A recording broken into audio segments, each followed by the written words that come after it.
শুকনো পাতার নূপুর পায়ে পর্ব সংখ্যা ২৪। বারিশ ক্ষিপ্র বাঘের মতো তেড়ে গিয়ে সশব্দে এক ঘুষি বসিয়ে দিল তাহসিনের চোয়ালে।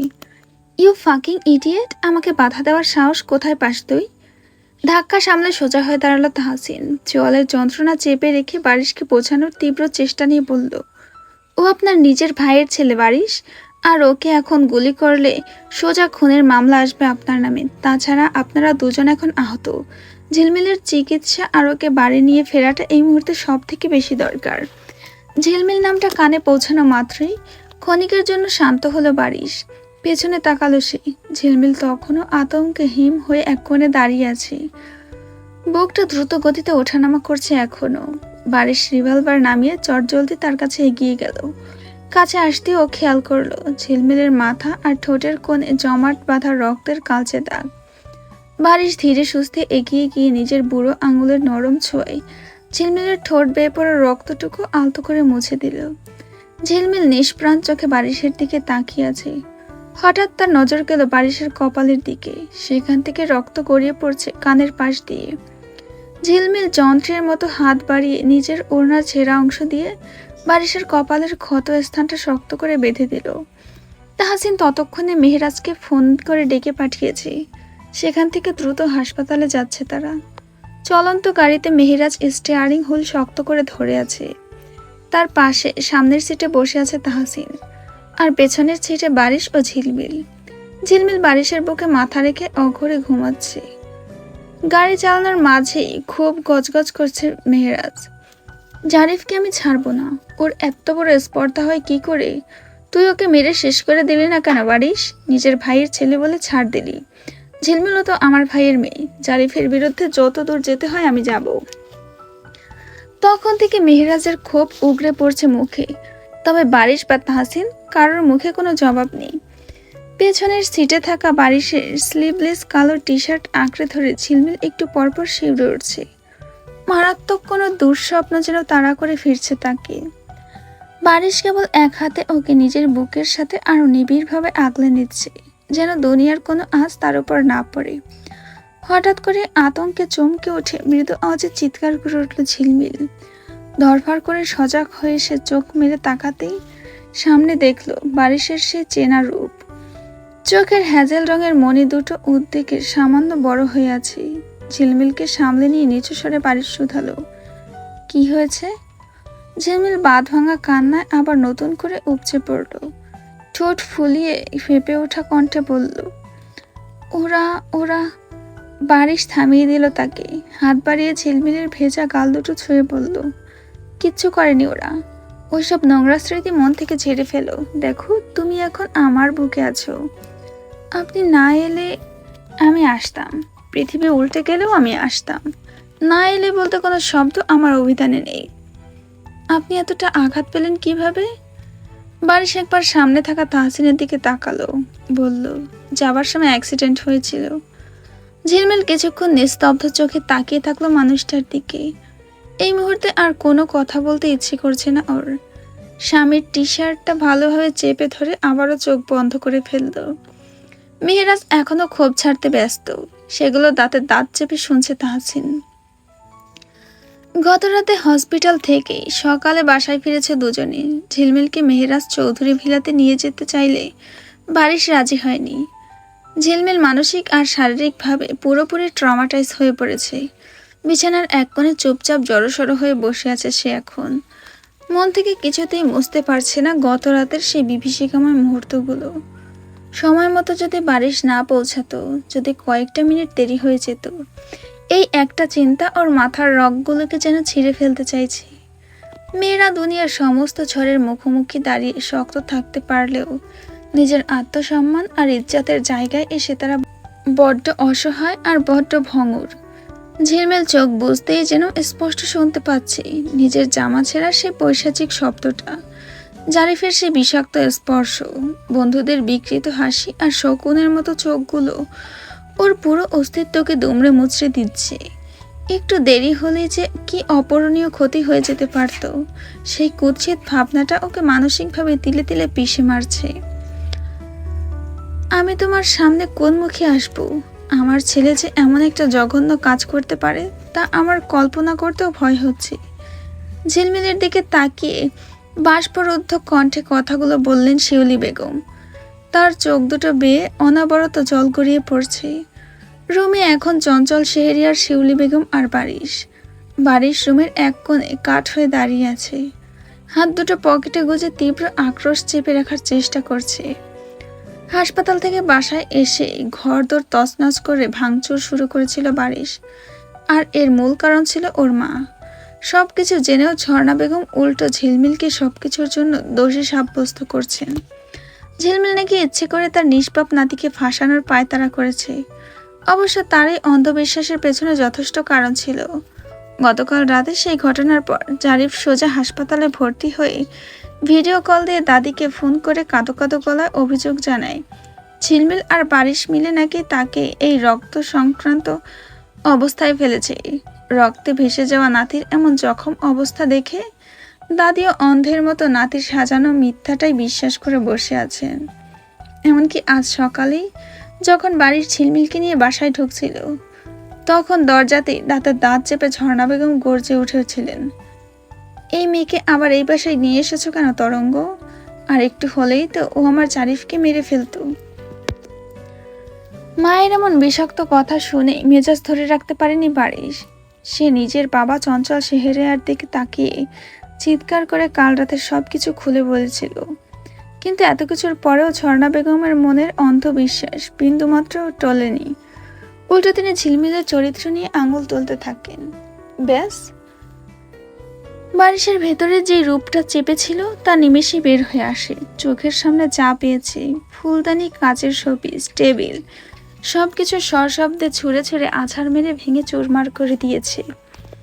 মায়ের গায়ে তো আর হাত তোলা যায় না, তাই সব রাগ ওইসবের উপরই ফলাচ্ছিল। পুরো ঘর জুড়ে এখন কাচের টুকরা আর ধ্বংসস্তূপ ছড়িয়ে ছিটিয়ে আছে। চঞ্চল শেহরিয়ার আর শিউলি বেগম থামানোর পর এখন সে সাময়িকভাবে কিছুটা শান্ত হয়ে এক কোণে দাঁড়িয়ে আছে বটে, তবে ওর চোখে সেই হিংস্র আগুনে বিন্দুমাত্র ভাটা পড়েনি।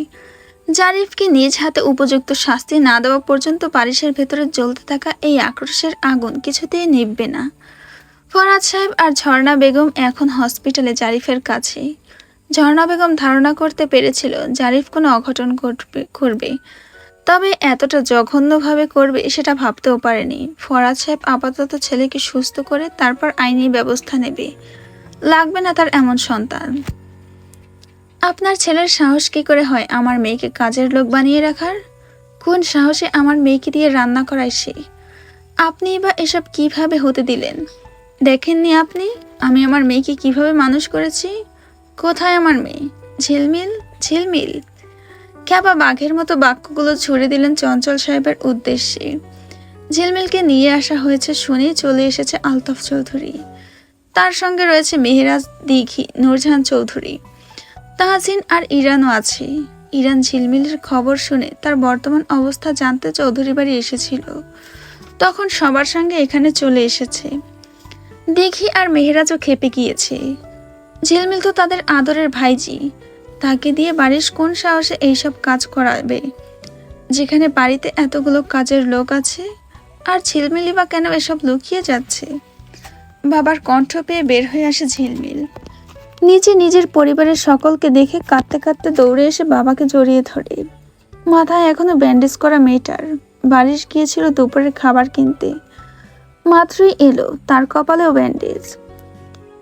এই তো বেয়াদবটা, এই বেয়াদব, তোর চাকরগিরি করার জন্য আমার মেয়েকে এখানে পাঠিয়েছি। অন্ধ নাকি তুই? দেখিস না ছোটবেলা থেকে আমাদের মেয়েটাকে কত আদর আর ভালোবাসায় রাজকন্যার মতো করে বড় করেছি। বারিশকে সামনে দেখে রাগে ক্ষোভে ছুটে গিয়ে গর্জে উঠলেন আলতাফ চৌধুরী। দিঘি ঘৃণা ভরা চোখে বারিশকে মেপে নিয়ে তীব্র তীক্ষ্ণ কণ্ঠে বলল, তোমাকে আমি যথেষ্ট ম্যাচিউরড আর স্মার্ট একজন পুরুষ মনে করেছিলাম বারিশ, আর তোমার আচরণ কিনা এমন অশিক্ষিত ছোট লোকের মতো। How can someone be this clueless? I can believe you did that. মেহেরাজও নিজের উপর নিয়ন্ত্রণ হারিয়ে তেড়ে এসে চিৎকার করে উঠল, আজ সকালেও আমি তোর উপর ভরসা করে ওকে এখানে রেখে গিয়েছি, আর গিয়েই শুনি তুই ওকে আরো বেশি অত্যাচার করছিস। সবার উত্তরে একটা জবাব দিল না বারিশ। না সে নিজের সাফাই গাইল আর না চঞ্চল শেহরিয়ার একটা প্রতিবাদ করলেন।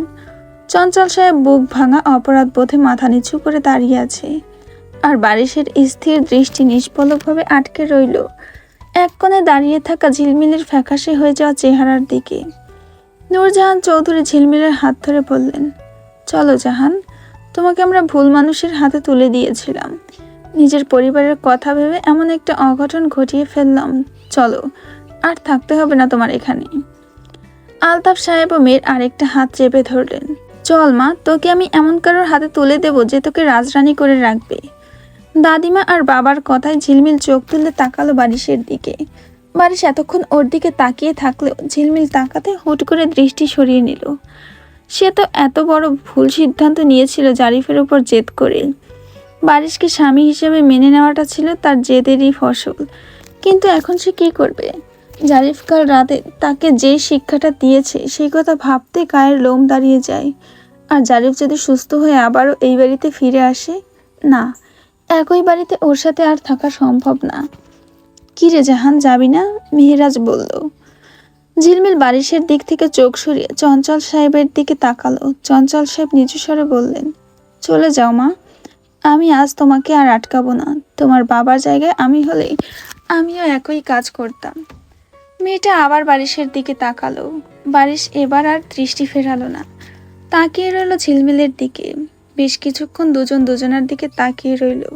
ঝিলমিলের চোখের চাউনি বারিশ বুঝতে পারলেও ঝিলমিল মানুষটার চোখের ভাষা পড়তে ব্যর্থ হলো বোধহয়। আর কোনো কথা না বাড়িয়ে ঝিলমিল শুধু নীরবে মাথা নেড়ে নিজের বিদায়ের সম্মতিকালীন সায় জানিয়ে দিল। শিউলি বেগম জারিন ঝিলমিলের দিকে এগিয়ে গেল। জারিন কাতর স্বরে বলল, মামনি, তুমি সত্যিই চলে যাবে? তাহলে আমাকে নাচ শিখাবে কে? শিউলি বেগম শ্বশুরের দিকে তাকিয়ে বললেন, বাবা, ঝিলমিলকে যেতে দিয়েন না। কথা বলে না হয় সব ঠিকঠাক করে নেওয়া যাক। তরঙ্গকে আমি নিজে বুঝিয়ে বলবো। কিন্তু চঞ্চল সাহেব পাথরের মতো অটল, কোনো কিছুই কানে তুললেন না। নিজের ছেলের কৃতকর্মের দায় যেন তাকে বাক্যহারা করে রেখেছে। সে নিজেই তো মেয়েটার উপর এমন জুলুমে অতিষ্ঠ হয়ে গিয়েছিল।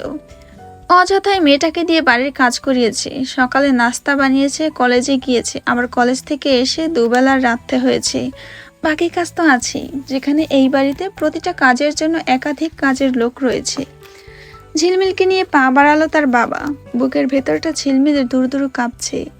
চলে যেতে মন চাইছে না, আবার জারিফের বিভীষিকাময় স্মৃতি বিষাদের মতো তাড়া করছে। দু কদম এগোতেই হঠাৎ কিছু বুঝে ওঠার আগেই বারিশ ঝিলমিলের হাতটা শক্ত করে টেনে ধরল। ঝিলমিল চমকে উঠে দাঁড়ালো। বারিশের হাতের উত্তপ্ত স্পর্শে ঝিলমিলের সারা শরীর এক মুহূর্তের জন্য কেঁপে উঠল। বেড়ে গেল হৃদস্পন্দন। চোখ তুলে বারিশের দিকে তাকাতেই বুকের ওই পাশটা একটা চিনচিনে ব্যথা অনুভব করলো মেয়েটা। মানুষটার চোখের ওই গভীরতায় তাকিয়ে নিজেকে অসহায় মনে হলো খুব। তবু ফিসফিস করে বলল, সারাক্ষণ তো বলতেন আপনার কথা মেনে চলতে না পারলে যেন চলে যাই। আশা করছি আজ আটকাবেন না। ঝিলমিল যে বোঝাতে চাচ্ছে সে আর বারিশের কথা মেনে চলতে পারবে না, তা বারিশ বেশ বুঝে গিয়েছে। যদিও ঝিলমিলের চোখে মুখের অভিব্যক্তি দেখে আগেই বুঝে গিয়েছে তার থাকার ইচ্ছে নেই। তার এই একটা কথাতেই বারিশের অনমনীয় ধরে রাখা মুঠোটা আস্তে আস্তে ঢিলে হয়ে গেল। হাতটা ছেড়ে দিল বারিশ। অন্য হাতে থাকা খাবারগুলো বিকট শব্দে মেঝেতে ছুঁড়ে ফেলে ধীর পায়ে সিঁড়ির দিকে পা বাড়ালো। ঝিলমিলও তার পরিবারের সাথে বাহিরের দিকে পা বাড়ায়। শিউলি বেগম এবং চঞ্চল সাহেব একবার ঝিলমিলকে বাধা দিতে চাইল, তবে বারিশের কণ্ঠ পেয়ে থেমে যায়। কেউ আটকাবে না ওকে। আমি আমার জন্য বাধ্য স্ত্রী চাই, কোনো বাবার বাধ্য মেয়ে নয়।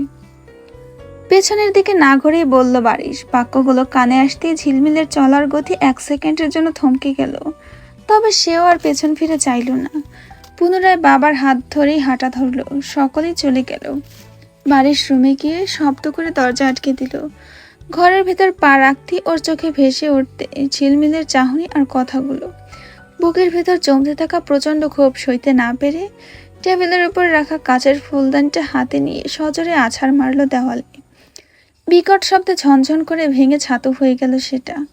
শ্বাস প্রশ্বাস প্রচণ্ড দ্রুত আর ভারী। হাতের মুঠি দুটো এত শক্ত করে চেপে ধরল যে হাতের রগগুলো নীল হয়ে ফুটে উঠল।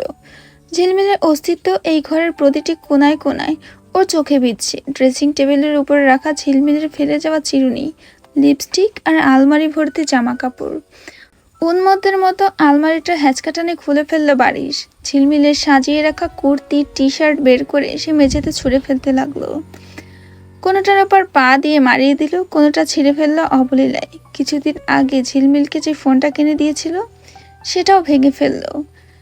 অ্যালার্ম ঘড়ি, বইপত্র, টেবিল ল্যাম্প যে সামনে চাপেলো, সব কিছু হ্যাচকা টানে ফেলে দিয়ে তছনছ করতে লাগলো। রক্তবর্ণ চোখ দুটো মিলে ঘরের কোণে দাঁড়িয়ে হাঁপাচ্ছিল সে। এত কিছু ভস্ম করার পরেও বুকের ভেতরে আগুনটা কেন যেন শান্ত হচ্ছিল না। মেঝেতে ছড়িয়ে ছিটিয়ে থাকা লন্ডভন্ড জামা কাপড়গুলোর মধ্যে হঠাৎ একটা বিশেষ শাড়ি বেরিয়ে এলো। গাঢ় মেরুন রঙের একটা শাড়ি। সেদিন শিউলি বেগম কত শখ করে ঝিলমিলকে এই শাড়িটা পরিয়ে বারিশের সামনে নিয়ে এসেছিলেন। মিষ্টি হেসে বারিশকে উদ্দেশ্য করে বলেছিলেন, দেখো তো তোমার বাচ্চা বউকে কেমন লাগছে। বারিশ তখন ল্যাপটপে কাজের মধ্যে ডুবেছিল। কথা শুনে বিরক্তি নিয়ে চোখ তুললেও ঝিলমিলকে ওই নতুন রূপে দেখে না চাইতেও কয়েকটা মুহূর্তের জন্য স্থির হয়ে গিয়েছিল ওর দৃষ্টি। মেহগনি রঙা মেরুন শাড়িতে মেয়েটাকে এক পলক দেখার পর চোখ সরানো আসলেই কঠিন ছিল। ওপাশে ঝিলমিল বারিশের মুখ থেকে দুটো প্রশংসার কথা শোনার জন্য ব্যাকুল অপেক্ষায় ছিল। কিন্তু শিউলি বেগম যখন আবার তাগাদা দিয়ে কিছু বললেন, কি হলো, কিছু বলো। বারিশ তখন খুব স্বাভাবিকভাবে নিজের মুগ্ধতা লুকিয়ে বলেছিল, ওর চোখে কাজল মানাচ্ছে না। কথাটা শোনা মাত্রই ঝিলমিলের মুখ কালো হয়ে গিয়েছিল। অভিমান আর রাগে এক মুহূর্ত দাঁড়িয়ে না থেকে রুম ছেড়ে চলে গিয়েছিল সে। মেঝেতে পড়ে থাকা সেই মেরুন রঙের শাড়িটার দিকে তাকিয়ে বারিশ রেগে যাওয়া চোখ দুটো যেন কিছুক্ষণের জন্য ঝাপসা হয়ে এলো। সজোরে এক লাথি মেরে শাড়িটা দূরে সরিয়ে দিল।